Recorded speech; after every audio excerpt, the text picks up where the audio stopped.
Shalom, shalom, que o Eterno abençoe a vida de todos em nome de Yeshua HaMashiach. Aqui quem vos fala é o Cleiton, eu sou coordenador e terapeuta e atuo na área de dependência química. E no vídeo de hoje a gente vai estar falando sobre paranoia e agressividade na dependência química.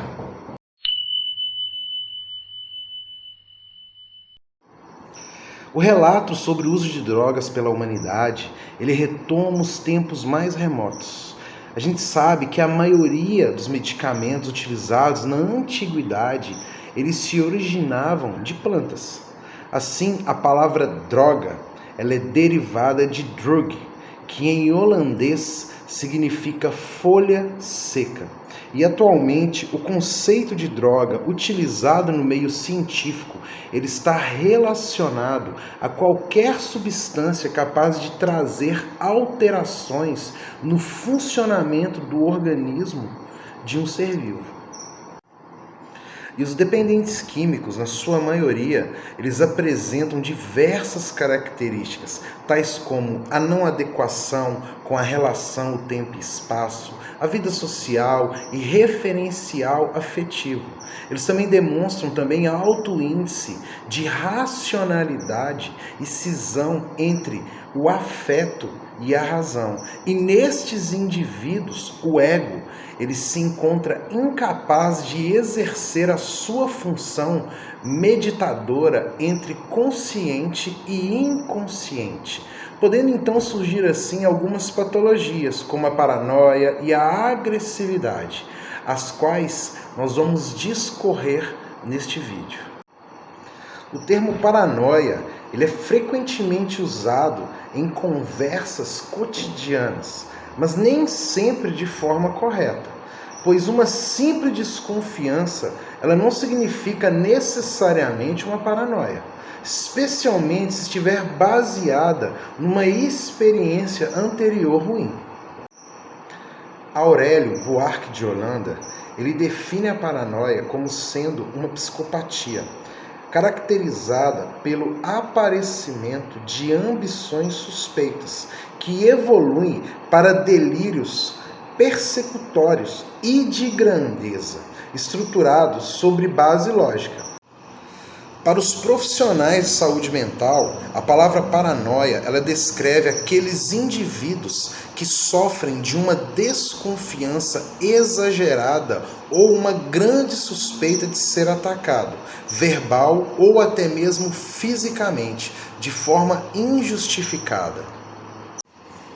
A paranoia, ela é uma psicose caracterizada por um conceito exagerado de si mesmo e de ideias de perseguição, reivindicação e grandeza que se desenvolvem progressivamente sem alucinações. E sabe-se que a paranoia, ela pode ter várias origens, que ainda estão sendo estudadas, desde o estresse até fatores genéticos, bioquímicos e até mesmo dentro do uso de drogas. E como descrito anteriormente, a paranoia, ela se caracteriza por uma desconfiança grave, ilusões fixas, um sistema delirante duradouro e inabalável, mas há uma manutenção da clareza, da ordem de pensamento, da vontade e da ação. O dependente químico, ele se torna paranoico devido à ação neuroquímica cerebral, uma vez que a droga, ela age diretamente nos neurotransmissores, que leva o indivíduo a mudanças comportamentais e fisiológicas. A palavra agressividade, ela é utilizada no senso comum com algo pejorativo, onde faz-se a exclusão de uma pessoa devido ao uso de substâncias psicoativas ou devido ao próprio comportamento em si. Porém, a agressividade é algo inerente ao ser humano. Vem dos instintos básicos, sendo um comportamento emocional que faz parte da afetividade humana, Com isso, a gente pode dizer então que a pessoa ela está agressiva e não é agressiva. O mínimo de agressividade é necessário e preciso para a sobrevivência do ser humano. O não aceito é a exacerbação da mesma, o exagero, pois neste caso o indivíduo ele é taxado erroneamente como tendo uma personalidade agressiva. E para os profissionais da saúde mental, a agressividade ela não pode ser considerada um transtorno psiquiátrico específico. Ela antes de tudo, um sintoma que reflete uma conduta desadaptada. E nós podemos perceber nas sociedades ocidentais, a agressividade ela é aceita quando vista como iniciativa, ambição, decisão ou coragem, mas é punida quando vista como atitudes hostis e de sentimentos de cólera. E no dependente químico, a agressividade ela pode surgir por vários fatores, tais como o uso abusivo ou a abstinência das drogas, preconceitos sociais e familiar, e pelo surgimento da paranoia, uma vez que ela suscita no indivíduo a resposta ao estímulo de perseguição. Dependência química é entendida como uma doença caracterizada por comportamentos impulsivos e recorrentes da utilização de uma determinada substância, que envolvem aspectos biopsicossociais. E o motivo de muitas pessoas que utilizam drogas se tornarem dependentes é que a substância ingerida, sua consequente ação no sistema nervoso propiciam as sensações prazerosas, ainda que momentâneas. E o dependente químico, ele pode vir a apresentar dois tipos de dependências, a física e a psicológica. Vamos falar primeiro da física. A física ela é caracterizada pelo sistema de recompensa cerebral, responsável pela principal fonte de liberação do neurotransmissor dopamina, responsável pela estimulação do prazer. Nós já falamos há vídeos atrás a respeito da dopamina, do sistema de recompensa, que o cérebro não gosta de esperar, que o cérebro gosta de recompensas rápidas, E quando o aspecto fisiológico, o aspecto psicológico, vamos colocar assim, o uso de drogas, ele pode erroneamente ser associado ao alívio de sensações desconfortáveis, como ansiedade, os medos, as tensões, entre outros aspectos. E dessa forma, a droga ela é capaz de anestesiar a dor de existir, mantendo o indivíduo alheio às dificuldades que deveria enfrentar na vida cotidiana, assim como qualquer indivíduo tem dificuldades no dia a dia. E sem o consumo da substância psicoativa, a pessoa ela tem a sensação da incapacidade de viver. A droga para o indivíduo é um contexto lúdico e fantasioso. Só que na prática, esse não é um agente de lapidação, mas sim de destruição. Por isso, pode-se perceber nitidamente nos dependentes químicos a distorção do sagrado, que é a forma alterada, de ver o mundo.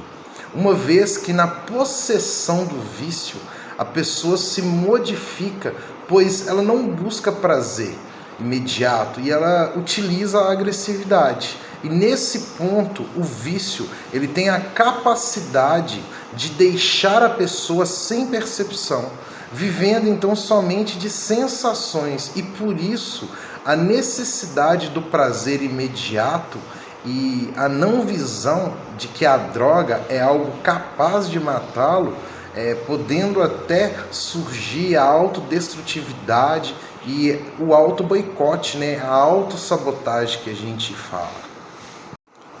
E a paranoia, ela surge como um caráter de defesa, apresentando delírios pouco sistematizados, acompanhada da perda de sentimentos, podendo acarretar a agressividade devido à dificuldade que os dependentes possuem de conviver com o social e de se integrarem à ordem, às regras sociais. Então pode-se dizer que na dependência química encontram-se presentes os complexos materno e de inferioridade. Entende-se por complexos um conjunto de ideias carregadas afetivamente que evoluem para a formação do ego. A gente já falou sobre id, sobre ego, sobre superego, e tendo origens nos arquetipos. O complexo materno apresenta certas características como ansiedade, a necessidade de quebra de contrato, a agressividade, a persecutoriedade, o desrespeito às regras sociais. Portanto, a gente pode afirmar que dentro desse complexo, essas todas estão ligadas às dependências e às drogadições. E existe um padrão de arquetípico no complexo de inferioridade, no qual a pessoa ela se acostuma com a forma distorcida de ganhar amor, que leva a uma fixação nesse processo, propiciando o auto-boicote, a autossabotagem. E esse complexo ele está estritamente associado à criação, à rejeição dos pais e à falta de afetividade. Portanto, para que o indivíduo ele possa suportar viver no complexo de inferioridade, ela infla o seu ego, ou seja, ela aparenta uma superioridade que ela não possui. Bom, sendo assim, então a gente pode dizer que essas pessoas elas não vivem, mas sim coexistem em meio ao seu próprio caos. Se você gostou desse vídeo, não deixe de dar o seu like. Se você ainda não é inscrito no nosso canal, se inscreva no nosso canal Ideia de Terapeuta. Hoje a gente falou sobre muita coisa bacana e tem outros materiais aí que a gente citou hoje nesse vídeo, que estão nos vídeos anteriores aí, tá ok? Compartilhe esse vídeo com o maior número de pessoas que você conhecer e tamo junto, família. Que a Hashem abençoe. Shalom, shalom.